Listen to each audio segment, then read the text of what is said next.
안녕하세요. 한국외국어대학교 국제지역연구센터 HK연구소 윤자입니다. 오늘은 한반도와 자유 그리고 북방 칼럼 시리즈의 6번째 시간으로서 무상복지와 무상자유라는 주제로 여러분과 함께 얘기를 나눠보도록 하겠습니다. 대한민국은 미국이나 영국이 수십 혹은 수백 년에 걸쳐 쟁취한 자유의 가치를 어느 순간 갑자기 짊어지게 되었다고 해도 과언이 아닐 것입니다. 이는 한국전쟁 이후 북한과의 체제 경쟁에서 어쩔 수 없이 시장경제와 자유민주주의의 우월성을 증명해야 했기 때문이죠. 국가적 차원에서 강제된 자유의 가치는 참으로 아이러니하게 들릴지도 모르지만 결과적으로는 자유를 향한 대한민국 체제의 선택이 옳았음이 증명되고 있습니다. 하지만 민중의 능동적 투쟁으로 쟁취되지 않은 자유는 그만큼 뿌리가 깊지 않으며 이에 부작용은 현재 대한민국에서 자유에 대한 개념이 희미해지는 결과를 낳고 있습니다. 인간의 기억은 생각보다 오래 지속되지 않습니다. 특히 그것이 세대에 걸칠수록 기억의 망각은 가속화되죠. 세계 10위의 경제 선진국이라는 타이틀은 대한민국의 과거를 되새기는 일을 구태의연한 행위로 만들고 있습니다. 행여 산업화를 살던 세대가 힘들었던 옛날을 조금이라도 언급하는 날엔 꼰대라는 꽤 유쾌하지 않은 사회적 낙인이 찍히곤 하죠. 이게 두려워서인지 아니면 진짜 기억을 못해서인지 알 수는 없지만 어쨌든 현재 대한민국에서 과거의 우리를 언급하는 일이 갈수록 줄고 있는 것만은 사실입니다.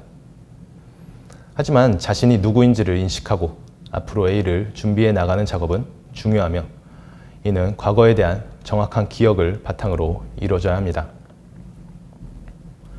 자유민주주의를 표방하는 국가로서 현재 대한민국은 국가 경영 전반에서 자유의 가치를 우선으로 고려하고 있습니다. 자유라는 말은 대한민국 헌법 전문에서 21회에 등장할 정도로 국가의 정체성을 드러내는 가치이죠. 지금으로서야 자유가 한국 사회에서 너무 당연한 것으로 여겨지지만 과연 우리의 집단지성은 자유의 가치를 깊이 고민하고 있는지 혹은 한민족은 자유를 향한 개인의 투쟁을 역사적으로 지속해왔는지 질문할 필요가 있습니다. 어쩌면 이 땅에서 한반도 남쪽의 한민족이 누리고 있는 자유는 어느 순간 우리의 노력과는 상관없이 선물처럼 주어진 것일지도 모릅니다. 본인이 딱히 노력하지 않고서 선물로 받은 것이라면 사람은 대개 그것을 목수처럼 지키려고 하지는 않기 때문이죠. 지금 대한민국에 사는 많은 사람은 생계의 어려운 가운데에서 국가로부터 오는 무상복지와 기본소득이라는 유혹을 쉽게 뿌리치지 못하고 있습니다. 국가로부터의 기본소득을 목청껏 부르짖는 정치인일수록 국민으로부터의 환호는 커져만 가고 있습니다. 이는 개인의 자유를 국가에 양도하는 대신 국가가 더 많은 것을 간섭하고 개입하며 분배해도 좋다는 것을 의미합니다.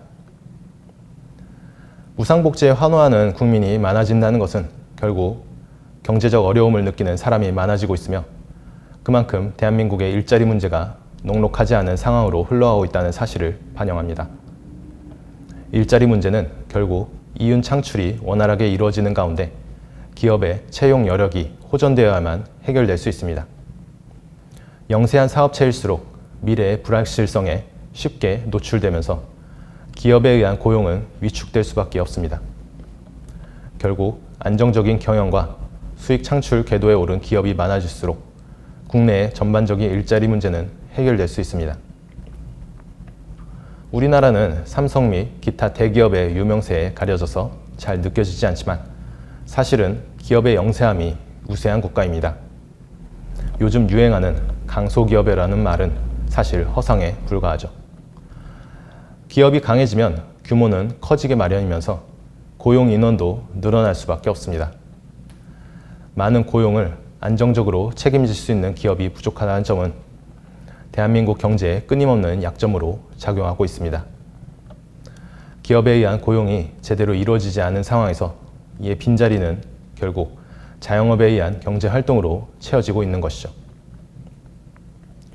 대한민국은 현재 OECD 국가 중 6번째로 많은 자영업자 비율을 차지하고 있습니다. 이는 대략 24.6%의 비율을 차지하고 있는 상황인 것입니다. 대부분 10% 안팎의 자영업자 비율을 차지하고 있는 G7 국가와 비교했을 때 우리의 자영업자 비율은 월등히 높은 수치를 보여주고 있습니다. 우리보다 자영업자 비율이 높은 OECD 국가는 콜롬비아, 멕시코, 그리스, 터키, 코스타리카 등 우리와 경제 규모를 비교하기에는 민망한 국가들 뿐입니다. 자영업에 의한 경제활동 자체가 잘못된 것은 아닙니다. 하지만 우리나라의 경제가 지나칠 정도로 자영업에 치우쳐 있다는 사실은 많은 대한민국 국민이 경제적 불확실성에 쉽게 노출되어 있다는 사실로 연결됩니다. 특히 현재와 같은 코로나 시국에서 스스로 생을 마감하는 자영업자들이 많아지고 있는 상황은 기업에 의한 고용에 비해서 영세한 자영업의 경제적 불안정성이 얼마나 심각한 문제인지를 보여주고 있습니다. 결국 한국의 전반적인 고용률을 높이고 보다 풍부한 중산층을 확보하기 위해서는 많은 사업체가 대기업 규모로 성장할 수 있도록 시장의 자율성을 부여하는 작업이 필요합니다. 하지만 현재 대한민국은 아쉽게도 이와는 반대의 상황으로 치닫고 있습니다. 스타트업으로부터 시작해 상당한 규모로 성장한 많은 기업은 상생이라는 명목으로부터 발목이 잡히고 있습니다. 정부와 국민의 여론으로부터 독점의 낙인이 찍힌 스타트업 출신 기업들은 수천억의 상생기금을 내놓는 것으로 성난 민심을 달래고 있지만 이제 새로운 사업 영역으로의 투자는 요원할 것입니다. OECD 최고 수준의 상속세는 1세대 경영인 이후 기업의 지배구조가 국가에 종속될 가능성을 부채질하고 있습니다. 국민적 여론은 부의 대물림을 방지한다는 차원에서 이를 환영하거나 혹은 무관심으로 일관하고 있지만 이는 기업의 신규 사업 투자와 이윤 창출 그리고 고용의 확대에 심각한 장애물로 작용하고 있다는 사실을 기억할 필요가 있습니다. 어차피 나와 내 가족의 가업이 되지 않을 사업에 신경을 쓰고 투자할 성인군자는 많지 않습니다. 그런 가운데 일자리를 만들고 부를 창출할 기업의 성장 동력은 필연적으로 후퇴하게 되는 것이죠. 오늘날 대한민국 경제를 중심으로 분배에 대한 명분이 강화되고 있는 현상은 자유에 대한 한국인의 개념적 뿌리가 상당히 취약하다는 사실을 반영합니다. 대중의 반기업 정서와 이를 조장하는 정치인들의 행보는 자율성과 창의력을 바탕으로 끊임없는 혁신을 요구하는 부의 창출 과정에 어두운 그림자를 드리우고 있습니다. 역사적으로 분배와 상생을 좌우명으로 삼으면서 자유를 제한했던 국가는 그 대가를 혹독하게 치러왔습니다. 프랑스 대혁명 이후 가난한 국민을 위한다는 명목으로 우유 가격 통제를 시행했던 로베스피에르는 그의 공포 정치의 악명만큼 프랑스의 낙농업 생태계를 끔찍한 수준의 공포로 몰아갔습니다. 생산비에 비해서 턱없이 모자라는 금액으로 우유 가격을 통제하자 도저히 수지를 맞출 수 없었던 낙농업자들은 젖소를 도축하거나 우유 생산을 포기하는 방식으로 대응했고 이에 따라 프랑스의 우유 생산량은 수직으로 낙하했습니다. 낙농업자들은 자신들의 생계를 위해서 우유를 생산했던 것이지 국민에게 마냥 자비를 베풀기 위해서 우유 생산을 이어갔던 것이 아니었죠. 결국 프랑스 우유 가격은 서민들이 도저히 사 먹을 수 없을 만큼 치솟았고 분배와 평등을 강조했던 로베스피에르의 이상은 돈 있는 자들만 우유를 섭취할 수 있는 불평등의 극치를 맛보게 했습니다. 현재 정책의 의도와는 달리 대한민국의 주택시장 통제 속에서 노동임금만으로는 서민들이 도저히 살 수 없을 정도로 집값이 상승하는 현상은 이와 결을 같이 한다고 볼 수 있습니다. 사실 프랑스 대혁명의 슬로건인 자유, 평등, 박애 중 자유와 평등이라는 양립하기 어려운 가치가 나란히 자리한 것은 매우 쉽지 않은 결정이었음이 분명합니다. 아니면 혁명의 소용돌이에 휩싸여서 두 개념에 대한 깊이 있는 고민이 대중적으로 공유되지 못했을 수도 있는 것이죠. 어쨌든 불평등이 완전히 해소될 수 있는 현상이 아님은 분명합니다. 누군가 평등의 세상, 부자의 것을 빼앗아 모두가 잘 사는 세상을 만들어야 한다고 공언하는 사람이 나타난다면 그는 사기꾼이거나 망상에 휩싸인 사람일 것입니다. 이러한 생각이 국가 권력과 결합한다면 그 결과는 더욱 참혹하게 귀결될 수밖에 없습니다. 권력이 개입될 수밖에 없는 국가적 차원에서 평등을 쫓다가는 더 큰 불평등을 초래할 수 있기 때문이죠. 문제는 대한민국의 자유의 개념이 희미해지는 현상과 더불어서 공정, 상생, 평등, 정의 등 미사여구를 동원한 국가정책이 산업 생태계와 취업시장을 어렵게 만들고 있다는 사실입니다. 오늘날 실업난과 저임금에 허덕이는 청년들은 연애, 결혼, 출산이라는 인간의 기본적 욕망과 생리마저 포기하고 있습니다. 기업의 규모가 커질수록 임금 수준은 상승하기 마련이지만 현재 대한민국 중소기업의 성장은 전반적으로 정체되어 있습니다. 경제적 취약성과 더불어서 나타나는 사회적 불만은 기업 성장보다 분배에 초점을 맞춘 정책에 환호하는 군중을 양산하고 있습니다. 취업난과 저소득 문제를 해결하기 위해서는 따뜻해 보이는 지도자의 망상에 귀 기울이기보다는 냉정한 현실 인식을 바탕으로 한 산업 생태계의 구축과 고용시장 활성화를 고민해야 할 것입니다. 이를 위해 경제인구 각자의 자유와 책임에 대한 인식 개선이 밑바탕을 이루어야 함은 말할 필요도 없는 것이죠. 나의 자유가 소중한 만큼 남의 자유도 소중한 법이면서 남이 이룩한 사유재산을 징벌적 과세와 여론으로 빼앗는다는 생각은 인간다운 삶을 위해 필요한 사회적 부의 창출을 원천적으로 제거한다는 경각심이 필요한 시점입니다.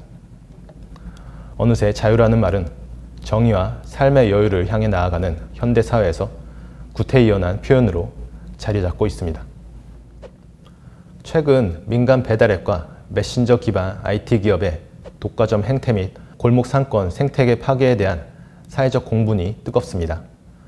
지나치게 하나의 기업이 수수료 시장을 독점한 결과 택시 기사들과 요식업주 등 소상공인의 부담이 커지고 골목 상권과 같은 서민들의 생계수단이 유린당한다는 논리가 주된 이유로 거론되고 있죠. 물론 소상공인의 입장으로서는 수수료 비중이 높아질수록 수입이 줄어든다는 위기감이 들 수 있습니다. 또한 하나의 기업이 플랫폼 시장을 독점하는 과정에서 공정거래의 원칙이 훼손될 수 있다는 점은 충분히 고려돼야 할 사항일 것입니다. 하지만 이 과정에서 우려되는 점은 기업을 이윤 창출 중심의 사유재산 개념이 아닌 공공재의 개념으로 바라보는 한국 사회의 인식적 흐름일 것입니다. 물론 기업은 사회적 책임을 완전히 배제할 수는 없습니다. 하지만 이것이 모든 기업 가치에 우선되어서는 안 됩니다. 이러한 시각은 무엇보다 경제의 활력을 떨어뜨리고 향후 국방정책과 통일사업, 노년 부양비 마련 등 각종 현안에 필요한 국가적 부의 축적에 심각한 장애를 가져올 것입니다. 또한 기업의 사회적 책임에 대한 집착은 궁극적으로 공공의 선과 소상공인, 골목 상권을 위해서도 좋지 않습니다. 배달 앱을 비롯한 모바일 플랫폼은 그동안 판매처와 소비 고객에 쉽게 접근할 수 없었던 소상공인에게 새로운 기회를 제공했다고 볼 수 있습니다. 유동인구가 많은 지역에 비싼 임대료를 감당할 수 없었던 잠재적 창업자들은 배달앱이 없었다면 요식업 시장 진입에 매우 많은 애를 먹었을 것입니다. 배달 서비스를 통해서 입지 제약을 벗어난 소상공인은 중심 상권에 구애받지 않으면서 골목 구석구석에 가게를 열 수 있게 되었습니다. 모바일 기기를 통해서 이동의 번거로움으로부터 벗어나고 손쉬운 메뉴 검색이 가능해진 소비자들은 요식업 수요를 폭발적으로 증가시켰습니다. 즉, 기존에 한정된 요식업 시장에서 수수료 장사를 강행했다는 혐의는 배달앱 업체의 입장에서는 억울함을 자아낼 수도 있을 것입니다. 배달앱 업체는 많은 자본이 소요되는 플랫폼 구축을 통해서 요식 산업의 파이를 성장시키면서 시장의 판매 수익이 늘어난 만큼 기업의 수입도 증대시키고자 했던 것이죠. 독점에 의한 수수료 상승을 꾀했다는 비판은 한편으로 맞는 말이지만 수수료 징수가 지나치면 이는 다른 경쟁 기업을 시장으로 진입시키는 기회로 작용한다는 사실을 고려할 때 그러한 비판은 꽤나 머쓱해집니다. 소상공인의 입장으로 보자면 비싼 가게 임대료와 배달앱 수수료 중 본인의 적절한 선택을 통해서 기회비용을 배제하면 그만인 것입니다. 저도 한때 수수료를 징수하는 업체에 부정적인 시각을 가지면서 배달앱 주문보다는 직접 전화번호를 검색하면서 음식을 시켜 먹을 때가 있었습니다. 짧은 통화였지만 음식점 업주와의 대화를 나누면서 저는 배달앱 업체의 수수료 때문에 힘들지 않나는 그런 질문을 던졌습니다. 당시 저는 동정심 어린 질문을 통해서 저의 정의감을 증명할 수 있다는 기대감에 부풀었지만 상대방의 대답은 생각보다 허무했습니다. 배달 앱으로 판매액이 크게 늘어서 수수료 상승을 가뿐히 뛰어넘기에 가게 주인의 불만은 크게 없었던 것이죠. 오히려 음식을 만들다가 전화를 받게 한 저의 행동이 업주에게는 번거로움을 선사한 결과밖에 되지 않았었던 것입니다. 배달앱 플랫폼은 업주의 주문 접수와 음식 조리, 배달 소요 시간을 획기적으로 단축해 줌으로써 공급자와 소비자 간 금전적 회전이 더 빠르게 이뤄지게 했으면서 배달원이라는 새로운 취업 시장을 열어주는 효과도 불러왔습니다. 당시 화끈거리면서 주문을 마쳤던 저는 쓸데없는 정의감이 오히려 본인의 도덕적인 교만함을 부추긴다는 것과 자유를 기반으로 한 시장경제 활성화에 독이 된다는 사실을 직감했습니다. 제 개인의 경험에 머물렀지만 이는 대한민국 사회에서 전반적으로 논의되어야 할 문제일 것입니다. 공정과 상생이라는 공적인 명분은 많은 대한민국 사람의 귀에 정의롭고 따뜻하게 들릴 것입니다. 하지만 한국 사회는 매우 쉽게 정의감과 명분에 휩싸여서 정작 중요한 가치를 놓치는 경우가 매우 잦았던 그런 역사적 경험들이 있습니다.